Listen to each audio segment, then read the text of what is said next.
Maraqlı məsələdir. Mənim YouTube kanalımda var. Mən bütün videoları orada yerləşdirirəm və müşahidə edirəm ki, 2 ildir mən, yəni bu 2 ildir mənim hesabım var. Instagram, TikTok, YouTube.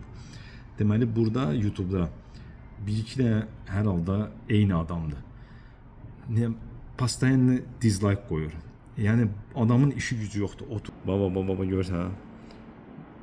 Bax burada bir dənə. Burada bir dənə.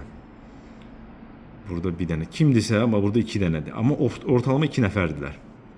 Burada bir dənə. Burada bir dənə.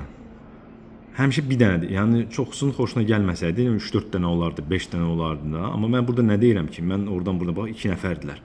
2-dən artıq mən yəni minus necə dislike görməmişəm. Amma qardaş, işiniz gücünüz yoxdur sizin. Məşğul olun da işinizlə. Ya konkurentlərdir. Mən nə edirəm ki, mən blog çəkirəm də. Burada konkurentlik var. Hər kəs bacardığını eləyir, fikirləşdiyini danışır. Tutan tutur, tutmayan da tutmur. Maraqlı insanlar var ya.